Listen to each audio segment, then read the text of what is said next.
எனதருமை நாட்டுமக்களே, வணக்கம். மனதின் குரலில் மீண்டும் ஒருமுறை உங்கள் அனைவரையும் வரவேற்கிறேன். இந்த மார்ச் மாதம் உலக அளவில் பெரும் கொந்தளிப்பு நிறைந்த மாதமாக இருக்கிறது. கடந்த காலத்தில் உலகம் முழுவதும் கோவிட் பெருந்தொற்று காரணமாக நீண்ட காலகட்டத்திற்கு பிரச்சனைகளை சந்தித்து வந்தது என்பது நம் நினைவினில் இன்னும் இருக்கிறது.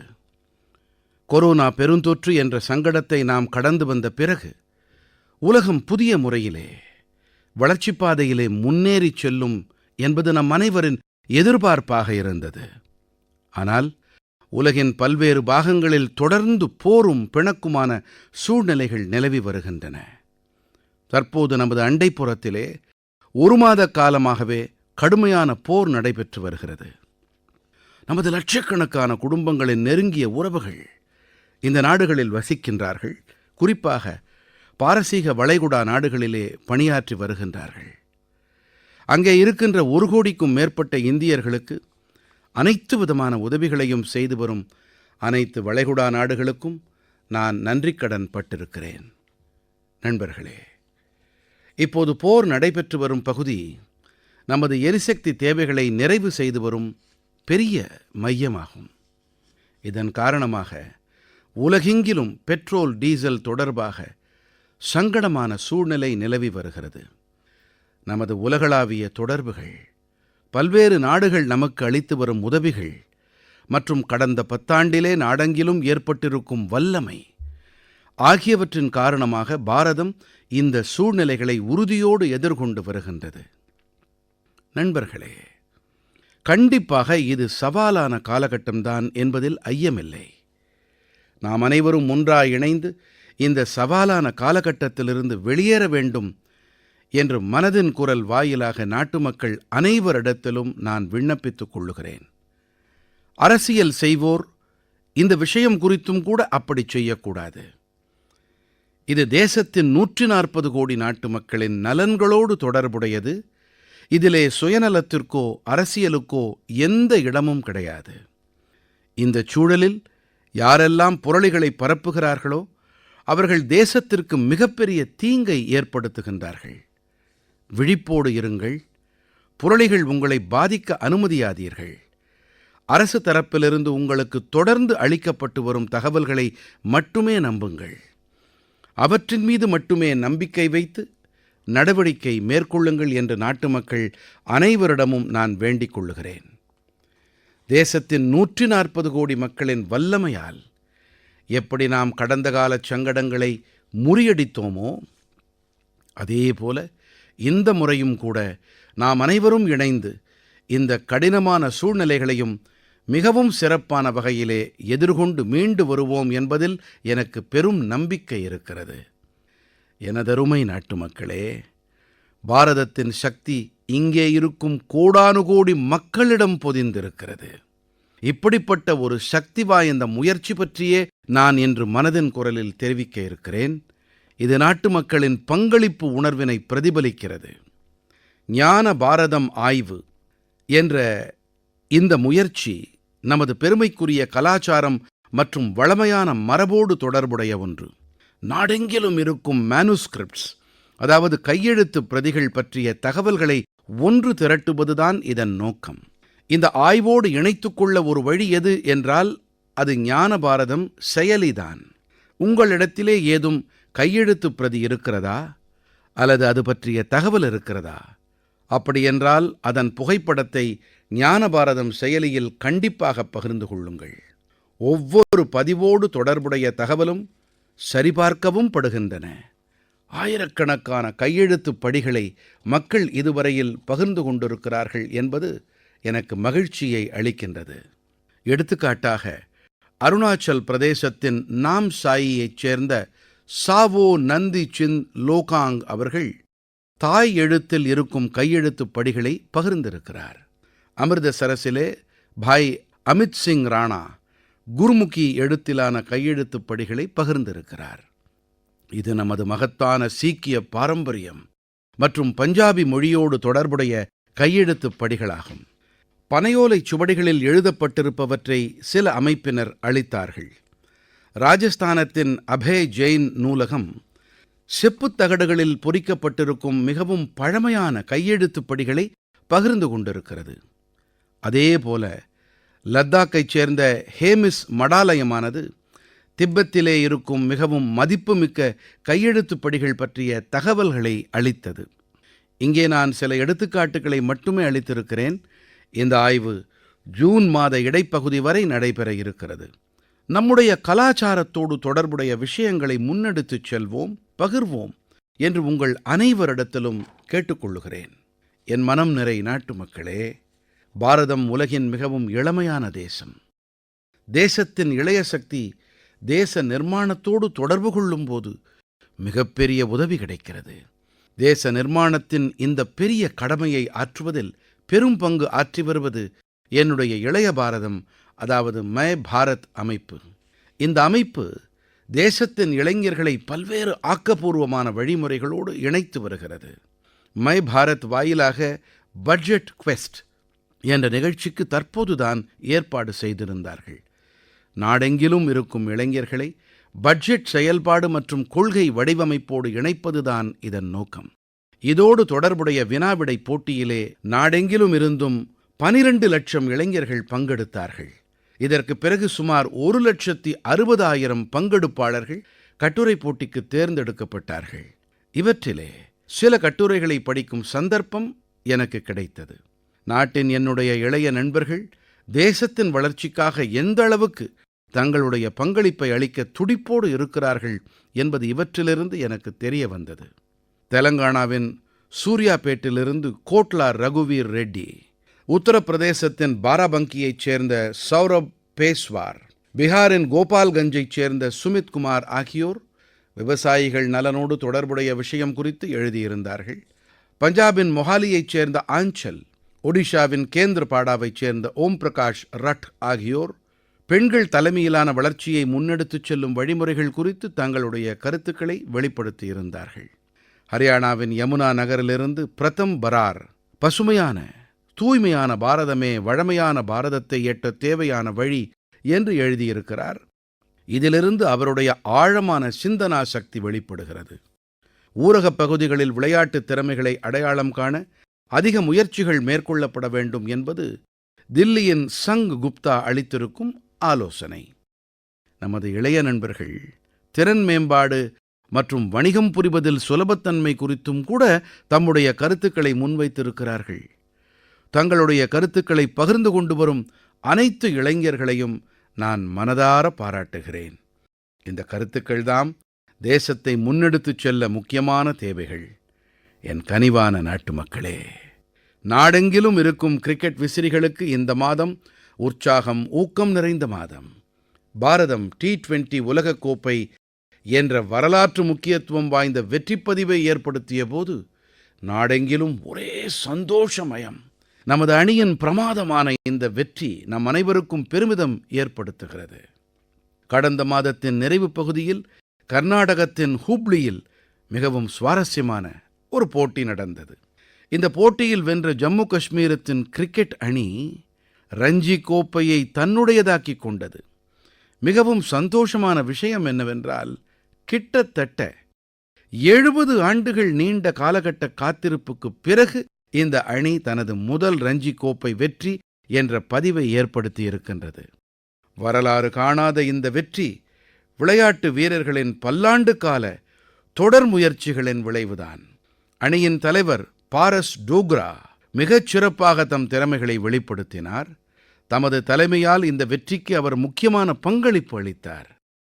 இன்று தேசத்திலே காஷ்மீரைச் சேர்ந்த இளைய பந்து வீச்சாளரான ஆகிப் நபியின் வெளிப்பாடு பற்றித்தான் பேச்சாக இருக்கிறது. இவர் இந்த ரஞ்சி காலத்தில் 60 விக்கெட்டுகளை வீழ்த்தியிருக்கிறார்.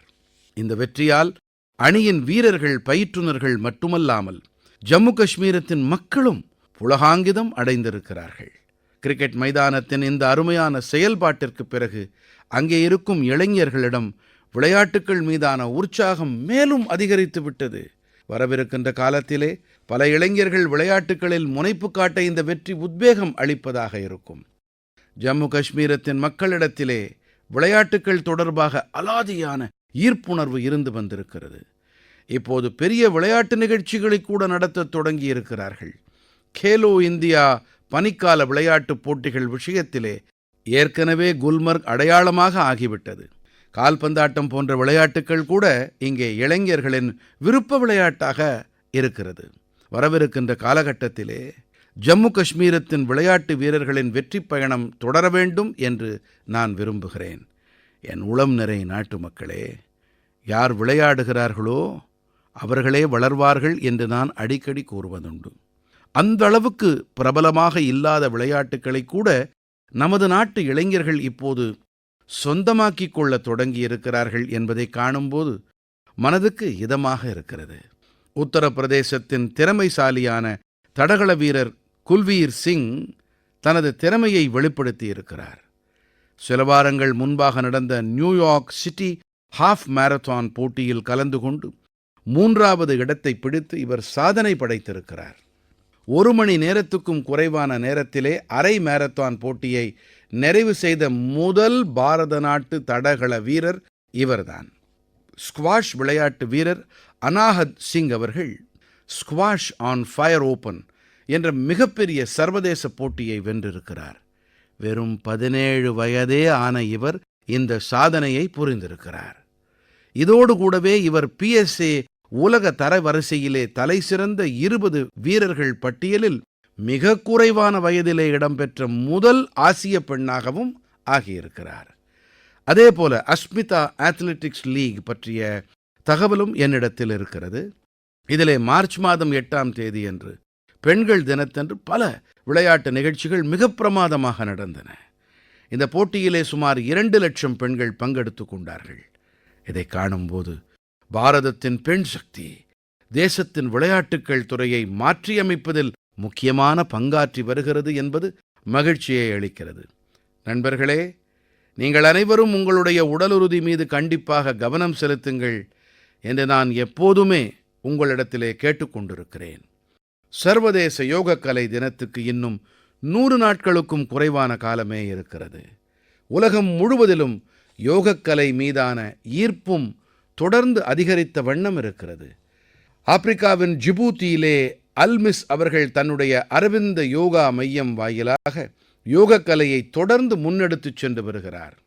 அங்கே இருக்கும் மேலும் பல இடங்களிலும் கூட மக்களுக்கு யோகக்கலையை கற்பித்து வருகிறார். இன்ஸ்டாகிராம் கண்டென்ட் கிரியேட்டரான யுவராஜ் துவாவின் பதிவுக்கான எனது பதிலுக்கு உங்களில் பலர் கருத்துக்களை தெரிவித்திருந்தீர்கள். சர்க்கரை அளவை குறைத்துக் கொள்ள வேண்டும் என்று அவருடைய தந்தையாருக்கு நான் கூற வேண்டும் என்று அவர் கேட்டுக்கொண்டார். என்னுடைய வேண்டுகோள் அவருடைய தந்தையாரிடத்திலே நல்லதொரு தாக்கத்தை ஏற்படுத்தியது, எனக்கு உவகையை அளித்தது. அதே போல நீங்களும் கூட நீங்கள் உட்கொள்ளும் சர்க்கரையின் அளவை குறைத்துக் கொள்ளுங்கள், சமையல் எண்ணெய் அளவில் 10% குறைத்துக் கொள்ளுங்கள் என்று உங்கள் அனைவரிடத்திலும் கூட நான் வேண்டுகோள் விடுக்கிறேன். இத்தகைய சின்ன சின்ன முயற்சிகளால் உடல் பருமன் மற்றும் வாழ்க்கை முறையோடு தொடர்புடைய நோய்களிலிருந்து நாம் விலகி இருக்க முடியும். என் இதயம் நிறை நாட்டு மக்களே, ஹிந்தி மொழியிலே ஒரு பழமொழி உண்டு. இதன் பொருள் என்னவென்றால், நாம் எத்தனைக்கெத்தனை பயில்கிறோமோ அத்தனைக்கெத்தனை புத்திசாலித்தனத்தை, திறமையை அடைகிறோம் என்பதே. அதேபோல எப்போது ஒருவருடைய ஆக்கப்பூர்வமான பங்களிப்பு இருக்கிறதோ அப்போதுதான் அவரால் சிறப்பாக கற்க முடியும். பெங்களூருவில் கல்வியோடு தொடர்புடைய தனித்தன்மை வாய்ந்த ஒரு முயற்சி பற்றிய தகவல் எனக்கு கிடைத்தது. இங்கே ஒரு குழு பிரயோக் இன்ஸ்டிடியூட் ஆஃப் எஜுகேஷன் ரிசர்ச் என்ற அமைப்பை நடத்தி வருகிறது. இந்த குழு ஆய்வுத் திட்டங்கள் மீது சிறப்பு கவனம் செலுத்துகிறது. இந்த குழு பள்ளிக்கூட மட்டத்தில் அறிவியல் கல்வியை விருப்பப் பொருளாக ஆக்குவதில் முனைந்திருக்கிறது. இவர்கள் அன்வேஷன் என்ற பெயரிலான ஒரு பரிசோதனையை மேற்கொண்டார்கள். இதன் வாயிலாக 9ஆம் வகுப்பு முதல் 12ஆம் வகுப்பு வரையான மாணவர்களுக்கு வேதியியல், பூமி பற்றிய அறிவியல் மற்றும் நலவாழ்வு போன்ற துறைகளில் புதுமைகளை புரிய சந்தர்ப்பங்களை அளிக்கின்றார்கள். இதனால் ஆய்வுகள் மேற்கொள்வது பற்றிய நல்ல அனுபவம் மாணவர்களுக்கு கிடைப்பதோடு கூடவே செயல் திட்டங்களை பதிப்பிக்கவும் ஒரு தளம் கிடைக்கிறது. நண்பர்களே, தேர்வுகளை எதிர்கொள்வோம் நிகழ்ச்சியின் போது சில மாணவர்கள் அறிவியலை படிக்க வேண்டும் என்றுதான் விரும்புகிறோம், ஆனால் அதனிடம் ஒரு வகை பயமும் இருப்பதாக என்னிடம் கூறினார்கள். இந்த நோக்கிலே பிரயோக் குழுவின் முயற்சி மிகவும் பாராட்டுக்குரியது. இந்தப் படி மாணவர்களை அறிவியலோடு இணைப்பதோடு கூடவே நடைமுறையிலே சிலவற்றைச் செய்து காட்டக்கூடிய வாய்ப்பையும் அளிக்கிறது. எந்த ஒரு விஷயத்தையும் நாமே செய்து பார்க்கும்போதுதான் ஆர்வமும் நாட்டமும் உருவாகும். என்னுடைய இந்த இளைய நண்பர்களில் யார் வருங்காலத்திலே அருமையான விஞ்ஞானியாவார் என்பதை யார் அறிவார்கள்? நண்பர்களே, கல்வி வாயிலாக கடந்த காலத்தை பராமரிக்கவும் வருங்காலத்தை தயார் செய்யும் ஒரு முயற்சியை நாகா சமூகத்தைச் சேர்ந்தவர்களும் செய்து வருகிறார்கள். இந்த சமுதாயத்தவர்கள் தங்களுடைய தொல்குடி பாரம்பரியங்களை மிகவும் போற்றுகின்றார்கள். இவற்றின் மீது பெருமிதம் கொள்வதோடு தங்களுடைய அணுகுமுறையை நவீனமானதாகவும் வைத்துக் கொள்ளுகிறார்கள். நாகா பழங்குடிகளில் மோருங் கற்றல் என்ற ஒரு பாரம்பரியமான வழிமுறை இருந்தது. இதிலே மூத்த குடிமக்கள் தங்களுடைய அனுபவங்கள் வாயிலாக இளைஞர்களுக்கு பாரம்பரியமான ஞானம், வரலாறு மற்றும் வாழ்க்கை கல்வி பற்றி கூறுவார்கள். காலப்போக்கிலே இந்த முறை இப்போது மோருங் கல்வி கோட்பாடாக மாறிவிட்டது. இதன் வாயிலாக குழந்தைகளிடத்திலே அறிவியல் மற்றும் கணிதம் தொடர்பான விஷயங்களில் நாட்டம் ஏற்படுத்தப்படுகின்றது. இதிலே சமுதாயத்தின் மூத்தவர்கள் அவர்களுக்கு கதைகள், பழங்குடி பாடல்கள் மற்றும் பாரம்பரிய விளையாட்டுகளோடு வாழ்க்கை திறன்களை பற்றியும் கற்பிக்கின்றார்கள். இந்த வகையிலே நமது நாகாலாந்து தன்னுடைய கலாச்சார மரபுகளை பாதுகாக்கும் அதே நேரத்தில் குழந்தைகளின் கல்வியை முன்னெடுத்தும் வருகின்றது. உங்கள் பகுதியிலும் இப்படிப்பட்ட முயற்சிகள் ஏதேனும் இருந்தால் கண்டிப்பாக என்னோடு பகிருங்கள். எனதருமை நாட்டுமக்களே, தேசத்தில் பல்வேறு பாகங்களில் வெப்பம் அதிகரிக்கத் தொடங்கிவிட்டது. அதாவது இந்த வேளை நீர் பாதுகாப்பு தொடர்பான நம்முடைய உறுதிப்பாடுகளை மீள் உறுதி செய்து கொள்வதற்கான வேளையாகும். கடந்த 11 ஆண்டுகளில் நீர் சேமிப்பு இயக்கம் காரணமாக மக்களிடம் அதிக அளவில் விழிப்புணர்வு ஏற்பட்டிருக்கிறது. இந்த இயக்கம் காரணமாக நாடெங்கிலும் சுமார் 50 லட்சம் செயற்கை நீர் அறுவடை அமைப்புகள் உருவாக்கப்பட்டிருக்கின்றன. இப்போது நீர் சங்கடங்களை சமாளிக்க கிராம அளவிலேயே சமூக ரீதியான முயற்சிகள் நடக்கத் தொடங்கிவிட்டன என்பது இதமாக இருக்கிறது. சில இடங்களில் பழைய குளங்கள் தூய்மைப்படுத்தப்படுகின்றன என்றால், சில இடங்களில் மழைநீர் சேகரிப்புக்கான முயற்சிகள் மேற்கொள்ளப்படுகின்றன. அமுத நீர்நிலைகள் இயக்கத்தின்படி சுமார் 70,000 அமுத நீர்நிலைகள் உருவாக்கப்பட்டிருக்கின்றன. மழைக்காலம் வரும் முன்னரே இந்த நீர்நிலைகளை சுத்தம் செய்யும் வேலை தொடங்கிவிட்டது. இன்று நான் உங்களிடத்திலே சில உத்வேகமான எடுத்துக்காட்டுகளை முன்வைக்க விரும்புகிறேன். மக்களின் பங்களிப்பு வாயிலாக நீர் பராமரிப்பு எந்த அளவுக்கு பரவலாகிறது என்பதையே இந்த எடுத்துக்காட்டுகள் தெரிவிக்கின்றன.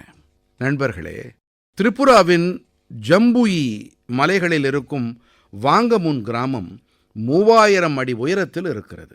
இந்த கிராமம் தீவிரமான நீர் தட்டுப்பாட்டை எதிர்கொண்டு வந்தது. கோடை காலத்தில் கிராமத்தவர்கள் நீருக்காக நீண்ட நெடிய தொலைவுகளுக்கு பயணிக்க வேண்டியிருந்தது. முடிவாக கிராமத்தவர்கள் மழை நீரின் ஒவ்வொரு சொட்டு நீரையும் பாதுகாப்பது என்று தீர்மானித்தார்கள். இன்று வாங்கமுன் கிராமத்திலே கிட்டத்தட்ட அனைத்து இல்லங்களிலும் கூரை மீது அமைக்கப்பட்ட மழைநீர் அறுவடை முறை நிறுவப்பட்டிருக்கிறது. கிராமம் என்றைக்கும் நீர் தட்டுப்பாடு காரணமாக அவதிப்படக்கூடாது என்பதை உறுதி செய்யும் இந்த நடவடிக்கை நீர் சேமிப்புக்கான உத்வேகம் தரும் எடுத்துக்காட்டாகிவிட்டது. நண்பர்களே, இதைப் போலவே சத்தீஸ்கடின் கோரியா மாவட்டத்திலும் கூட ஒரு வித்தியாசமான முன்னெடுப்பை காணலாம். இங்கே இருக்கும் விவசாயிகள் ஒரு எளிமையான ஆனால் அருமையான உத்தியை கையாண்டார்கள். இவர்கள் தங்களுடைய வயல்வெளிகளில் சின்ன சின்ன ரீசார்ஜ், அதாவது மறுவூட்ட குளங்கள் மற்றும் சோக் பிட், உறிஞ்சு குழிகளை ஏற்படுத்தி இவை காரணமாக மழை நீர் வயல்களிலே தேங்கத் தொடங்கியது. நீர் மெல்ல மெல்ல நிலத்தடிக்குள் செல்லத் தொடங்கியது. இன்று இந்த பகுதியில் 1200க்கும் மேற்பட்ட விவசாயிகள் இந்த மாதிரியை ஏற்றுக்கொள்ளத் தொடங்கிவிட்டார்கள். கிராமத்தின் நிலத்தடி நீர்மட்டம் மிகவும் பிரமாதமாகிவிட்டது. இதைப் போலவே தெலங்கானாவின் மஞ்சேரியால் மாவட்டத்தின் முதிகுண்டா கிராமத்திலேயும் கூட மக்கள் அனைவரும் இணைந்து நீர் பிரச்சினைக்கு தீர்வு கண்டார்கள். கிராமத்தின் 400 குடும்பங்கள் தங்களுடைய வீடுகளில் இத்தகைய சோக் பிட், உறிஞ்சு குழிகளை ஏற்படுத்தி நீர் பராமரிப்பை ஒரு மக்கள் இயக்கமாக மாற்றினார்கள். இதனால் கிராமத்தின் நிலத்தடி நீர்மட்டம் சிறப்பாக ஆனதோடு மாசடைந்த நீர் காரணமாக ஏற்படும் நோய்களும் குறைந்து போனது. எனதருமை நாட்டுமக்களே, நமது மீனவ சகோதர சகோதரிகள் கடல் வீரர்கள் மட்டுமல்ல, தற்சார்பு பாரதத்தின் பலமான அடித்தளங்களும் ஆவார்கள். அவர்கள் பொழுது புலரும் முன்பாகவே கடலின் அலைகளுக்கு இடையே பயணித்து தங்கள் குடும்பத்தின் பொருளாதாரத்தை மட்டுமல்லாமல் தேசத்தின் பொருளாதாரத்தையும் பலப்படுத்துவதில் ஈடுபட்டிருக்கின்றார்கள். இத்தகைய கடும் உழைப்பாளிகளான மீனவர்களின் வாழ்க்கை இன்று பல வகைகளில் சுலபமானதாக ஆகிக் கொண்டு வருகின்றது. துறைமுகங்களின் வளர்ச்சியாகட்டும், மீனவர்களுக்கான காப்புறுதியாகட்டும், இப்படி பல முன்னெடுப்புகள் அவர்களுக்கு மிகவும் உதவிகரமாக ஆகி வருகின்றது. கடலிலே அவர்களுடைய செயல்பாடுகளை பருவநிலையின் போக்குதான் தீர்மானிக்கிறது என்பதை நாம் அறிவோம். இதை புரிந்து கொண்டு தொழில்நுட்பம் வாயிலாகவும் அவர்களுக்கு முழுமையான உதவிகள் புரியப்பட்டு வருகின்றன. இப்படிப்பட்ட முயற்சிகளால் நமது மீன்வளத்துறை தன்னிறைவு பெற்றதாக ஆவதோடு மட்டுமல்லாமல் புதியனவற்றை சாதிக்கும் குறிக்கோள் உணர்வு நிறைந்ததாகவும் ஆகியிருக்கிறது. இன்று மீன் வளம் மற்றும் கடல் பாசித் துறைகளில் புதுமைகள் ஏற்படுத்தப்பட்டு வருகின்றன. நமது மீனவ சகோதர சகோதரிகள் தற்சார்பு உடையவர்களாக ஆகி வருகின்றார்கள். ஒடிஷாவின் சம்பல்பூரைச் சேர்ந்த சுஜாதா பூயான் அவர்களும் கூட இல்லத்தரசியாக இருந்தார். ஆனால் புதியதாக எதையாவது சாதிக்க வேண்டும், குடும்பத்துக்கு உதவியாக இருக்க வேண்டும் என்று விரும்பினார். ஆகையால் சில ஆண்டுகள் முன்பாக அவர் ஹீராகுண்ட் நீர்த்தேக்கத்திலே மீன் பண்ணையை தொடங்கினார். தொடக்க கட்டத்தில் இது அவருக்கு சுலபமாக இருக்கவில்லை. பருவநிலை மாற்றம், மீன்களுக்கான உணவு ஏற்பாடு மற்றும் வீட்டின் பொறுப்புகள் ஆகியவற்றை சீராக வைத்திருக்க வேண்டிய சவால்கள் இருந்தன. ஆனால் மனதில் உறுதி இருந்தது. வெறும் 2-3 ஆண்டுகளிலேயே அவர் தனது முயற்சியை ஒரு வளமான வர்த்தகமாக ஆக்கினார். இன்று இவருடைய வெற்றியானது சமுதாயத்தின் பெண்களுக்கு ஒரு நம்பிக்கை ஒளிக்கீற்றாக இருக்கின்றது. நண்பர்களே, லட்சத்தீவுகளின் மினிகாயைச் சேர்ந்த ஹாவ்வா குல்சார் அவர்களின் கதையானது நமது சகோதர சகோதரிகளின் அற்புதமான உறுதிப்பாட்டினை கண்முன்னே கொண்டு வந்து நிறுத்துகின்றது. உள்ளபடியே இவர் ஓர் மீன் பதப்படுத்தும் அலகை நடத்தி வந்தார். ஆனால் தன்னிடத்தில் மட்டும் ஒரு நல்ல குளிர்சாதன சேமிப்பு அலகு இருந்தால் மேலும் சிறப்பாக செயல்பட முடியுமே என்று கருதினார். ஆகையால் குளிர்சாதன சேமிப்பு அலகை அமைக்க முடிவெடுத்தார். இன்று இதுவே இவருடைய பலமாகவும் ஆகியிருக்கிறது. இப்போது சிறப்பான திட்டமிடலோடு வியாபாரத்தை செய்து வருகின்றார். நண்பர்களே, தேசத்திலே இன்று அனைத்து வகைகளிலும் இப்படிப்பட்ட முயற்சிகள் நடந்தேறி வருகின்றன, கருத்தூக்கம் அளிக்கின்றன. பேல்காவியின் சிவலிங்க சத்தப்பா ஹுத்தார் பாரம்பரியமான முறை விவசாயத்தை விட்டு விலகி ஒரு தனிப்பாதையை தேர்ந்தெடுத்தார். இதற்காக இவர் ஒரு பாண்ட் ஃபார்ம் குளப்பண்ணையை ஏற்படுத்தினார். இதனைச் செய்ய இவருக்கு பயிற்சியும் அளிக்கப்பட்டது. இப்போது தனது குளத்திலிருந்து மீன்களை விற்பனை செய்து நல்ல வருமானத்தையும் ஈட்டி வருகிறார். அதேபோல கடல் பாசிக்கான தேவையை பார்த்து பலர் கடல் பாசி வளர்ப்பிலே ஈடுபட தொடங்கியிருக்கின்றார்கள். இதனால் இவர்களுக்கு அதிக ஆதாயமும் கிடைத்து வருகின்றது. மீண்டும் ஒரு முறை மீன்வளத்துறையோடு தொடர்புடைய அனைவருக்கும் நான் என் பாராட்டுக்களை தெரிவிக்கிறேன். நமது பொருளாதாரத்தை மேலும் சக்தி அடைந்ததாகச் செய்வதில் அவர்களுடைய முயற்சி மிகவும் பாராட்டுக்குரியது. எனதருமை நாட்டுமக்களே, சமுதாயம் தானே முன்னேறும்போது சின்ன சின்ன முயற்சிகளும் கூட பெரிய மாற்றங்களுக்கான அடித்தளங்களாகி விடுகின்றன.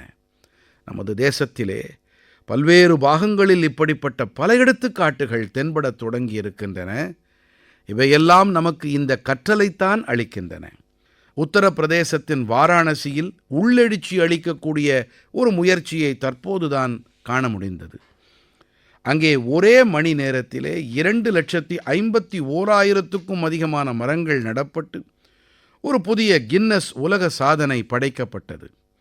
இந்த முயற்சியின் மிகவும் சிறப்பான விஷயம் என்னவென்றால், இதிலே ஆயிரக்கணக்கானவர்கள் ஒன்றாக பங்கெடுத்து கொண்டார்கள் என்பதுதான். மாணவர்கள், இளைஞர்கள், தன்னார்வ தொண்டு நிறுவனங்கள் என அனைவரும் இணைந்து இந்த பணியை சாதித்து காட்டியிருக்கின்றார்கள். மக்கள் பங்கெடுப்பின் இதே உணர்வுதான் அன்னையின் பெயரில் ஒரு மரம் இயக்கத்தின் போதும் காண முடிகிறது. இந்த இயக்கத்தின் மூலம் நாடெங்கிலும் கோடிக்கணக்கான மரங்கள் நடப்பட்டன. நண்பர்களே, நாகாலாந்தின் சிஜாமி கிராமத்திலும் கூட மிகவும் உள்ளெழுச்சி அளிக்கக்கூடிய ஒரு முயற்சி பற்றி தெரிய வந்திருக்கிறது. சிஜாமி கிராமத்தைச் சேர்ந்த பெண்கள் அனைவரும் இணைந்து 150க்கும் மேற்பட்ட பாரம்பரிய ரக விதைகளை பாதுகாத்து வருகின்றார்கள். இந்த விதைகளை ஒரு சமுதாய விதை வங்கியிலே சேமித்து வைத்திருக்கின்றார்கள். இதை கிராமத்துப் பெண்கள் தாம் நடத்துகின்றார்கள். இதிலே நெல், கம்பு, சோளம், பருப்பு வகைகள், காய்கறிகள், பல வகையான மூலிகைகள் ஆகியன அடங்கும். இது எப்படிப்பட்ட முயற்சி என்றால், இதிலே ஞானமும் பாதுகாக்கப்படுகிறது, பாரம்பரியமும் உயிர்ப்போடு இருக்கின்றது, வரும் தலைமுறையினருக்கு ஒரு பலமான அஸ்திவாரமும் தயாராகின்றது. நண்பர்களே, இன்று உலகிலே நாம் சூழல் மாற்றம் போன்ற சவால்களை எதிர்கொண்டு வரும் வேளையிலே தீர்வுகள் எப்போதும் தொலைவில் இல்லை என்பதையே இப்படிப்பட்ட முயற்சிகள் எல்லாம் தெரிவிக்கின்றன. பல வேளைகளில் நம்முடைய பாரம்பரிய ஞானம் மற்றும் சமூக முயற்சிகள்தாம் பலமான பாதையை நமக்கு காட்டுகின்றன. என் அன்பே வடிவான நாட்டு மக்களே, இன்று தேசத்தின் எந்த ஒரு சிறிய பெரிய நகருக்குச் சென்றாலும் ஒரு மாற்றத்தை நீங்கள் கண்டிப்பாக கவனிக்கலாம். அதிக எண்ணிக்கையில் வீடுகளின் கூரைகளிலே சூரிய தகடுகள் பொருத்தப்பட்டிருப்பதை நீங்கள் பார்க்கலாம். சில ஆண்டுகள் முன்பு வரை இவை ஏதோ சில வீடுகளில் மட்டுமே இருந்தன. ஆனால் இன்றோ பிரதம மந்திரி சூரிய சக்தி வீடுகள் திட்டத்தின் தாக்கத்தை தேசத்தின் மூலை முடுக்கெங்கிலும் காண முடிகின்றது. இந்த திட்டம் காரணமாக குஜராத்தின் சுரேந்திரநகர் மாவட்டத்தின் பாயல் முஞ்ச்பாராவின் வாழ்க்கையில் மிகப்பெரிய மாற்றம் ஏற்பட்டிருக்கிறது. இவர் சூரிய முன்முயற்சி வாயிலாக சூரிய சக்தி தொழில்நுட்ப பயிற்சியை மேற்கொண்டு 4 மாதங்களில் சோலார் பிவி டெக்னீஷியன், அதாவது சூரிய ஒளியிலிருந்து மின்சாரம் தயாரிக்கும் தொழில்நுட்ப வல்லுநர் படிப்பையும் நிறைவு செய்தார். இப்போது இவர் ஒரு திறமை வாய்ந்த சூரிய சக்தி தொழில்நுட்ப வல்லுநராக ஆகி வருகிறார். அக்கம் பக்கத்தில் இருக்கும் மாவட்டங்களில் சூரிய சக்தி கூரை மீதான மின் அமைப்புகளை ஏற்படுத்தி வருகிறார். மாதந்தோறும் ஆயிரக்கணக்கான ரூபாய் வருமானம் ஈட்டி வருகிறார். நண்பர்களே, மேரட்டின் அருண்குமாரும் கூட தனது பகுதியிலே ஆற்றல் அளிப்பவராக இருக்கிறார். தற்போதுதான் தில்லியில் நடந்த நிகழ்ச்சியில் அருண்குமார் அவர்கள் கலந்து கொண்டு தனது அனுபவத்தை பகிர்ந்து கொண்டார். இப்போது மின்சாரத்துக்கு செலுத்தும் கட்டணத்தை சேமிப்பதோடு மட்டுமல்லாமல் உபரி மின்சாரத்தை விற்பனை செய்வதாகவும் கூறினார். நண்பர்களே, ஜெய்ப்பூரின் முரளிதர் அவர்களின் வெற்றியும் கூட இப்படிப்பட்டதுதான். முன்பெல்லாம் விவசாயத்திற்கு இவர் டீசல் பம்பை சார்ந்திருந்தார். இதனால் ஒவ்வொரு ஆண்டும் இவருக்கு பல்லாயிரக்கணக்கான ரூபாய் செலவாகி வந்தது. ஆனால் சூரிய சக்தி பம்பை பொருத்தியவுடன் இவருடைய விவசாய வழிமுறையே மாறிப்போனது. இப்போது எரிபொருள் பற்றிய கவலையே இல்லை. நீர்ப்பாசனம் காலாகாலத்தில் நடக்கிறது. ஆண்டு வருவாயும் அதிகரித்து விட்டது. மிகவும் மகத்துவம் வாய்ந்த விஷயம் என்னவென்றால், இப்போது இவருடைய குடும்பத்துக்கு தூய்மையான எரிசக்தி கிடைப்பதோடு கூடவே அவர்கள் சிறப்பான வாழ்க்கையையும் வாழ்ந்து வருகின்றார்கள். நண்பர்களே, PM சூரிய சக்தி வீடுகளுக்கான இலவச மின்சார திட்டத்தால் ஆதாயங்கள் வடகிழக்கு பகுதிகளிலும் கூட கிடைத்து வருகின்றது. திரிபுராவின் ரியாங் பழங்குடிகளின் பல கிராமங்களில் மின்சாரம் ஒரு பிரச்சனையாக இருந்தது. இப்போது சூரிய சக்தி மினி கிரிட் வாயிலாக அங்கே வீடுகளில் ஒளி வெள்ளம் இருக்கிறது. அங்கே பொழுது சாய்ந்த பிறகு கூட குழந்தைகளால் படிக்க முடிகிறது. மக்கள் தங்கள் மொபைலுக்கு சார்ஜ் செய்து கொள்ள முடிகிறது. கிராமத்தின் சமூக வாழ்க்கை மாறிவிட்டது. நண்பர்களே, தேசத்தில் சூரிய சக்தி புரட்சிக்கு இப்படி எத்தனையோ எடுத்துக்காட்டுகள் இருக்கின்றன. நீங்களும் கூட இந்த புரட்சியிலே அங்கம் வகியுங்கள், மற்றவர்களையும் இணையுங்கள். எனதருமை நாட்டு மக்களே, மனதின் குரலுக்காக தேசத்தின் பல்வேறு பாகங்களிலிருந்தும் ஏராளமான தகவல்கள், செய்திகள் எனக்கு கிடைத்த வண்ணம் இருக்கின்றன. தொலைவான பகுதிகளில் இருப்போர் கூட எத்தனை ஆர்வத்தோடு இந்த நிகழ்ச்சியை கேட்கிறார்கள் என்பது இந்த தகவல்களாலும் தெரிய வருகிறது. நான் உங்களுடைய ஆலோசனைகளை படிக்கும்போது, இது வெறும் ஒரு நிகழ்ச்சி அல்ல, இது நம் அனைவரின் ஒரு நேரடி கலந்துரையாடலாக ஆகிவிட்டது என்றே எனக்கு படுகிறது. உங்களுடைய எண்ணங்கள், உங்களுடைய கருத்துக்கள், உங்களுடைய அனுபவங்கள் எல்லாம் இந்த நிகழ்ச்சியை சிறப்பானதாக ஆக்கத் தொடர்ந்து உத்வேகத்தை அளிக்கின்றன. நீங்கள் உங்கள் அருகே இருக்கும் உள்ளெழுச்சி அளிக்கும் சம்பவங்களை எப்போதும் போலவே பகிர்ந்து வாருங்கள். உங்களுடைய ஒரு சின்ன முயற்சி யாரோ ஒருவருடைய வாழ்க்கையிலே மாற்றத்தை ஏற்படுத்தலாம், முன்னேற்றத்தின் மீதான புதியதொரு நம்பிக்கையை ஒருவரிடம் புகுத்தலாம். இதுதானே வானொலியின் மெய்யான பலம். இவை தேசத்தின் பல்வேறு மூலைகளிலும் இருக்கும் மக்களை ஒரே எண்ணம், ஒரே உணர்வு, ஒரே குறிக்கோள் என்ற வகையில் இணைக்கிறது. அடுத்த மாதம் மீண்டும் நாம் சந்திப்போம். மேலும் சில உள்ளெழுச்சி அளிக்கும் ஆளுமைகளோடு, நம்மை முன்னேற்றக்கூடிய சக்தியளிக்க வல்ல முயற்சிகளோடு நாம் மீண்டும் இணைவோம். அதுவரை நீங்கள் எல்லோரும் உங்களையும் உங்கள் குடும்பத்தாரையும் பத்திரமாக பார்த்துக் கொள்ளுங்கள். ஆரோக்கியமாக இருங்கள், சந்தோஷமாக இருங்கள். பல பல நன்றிகள்.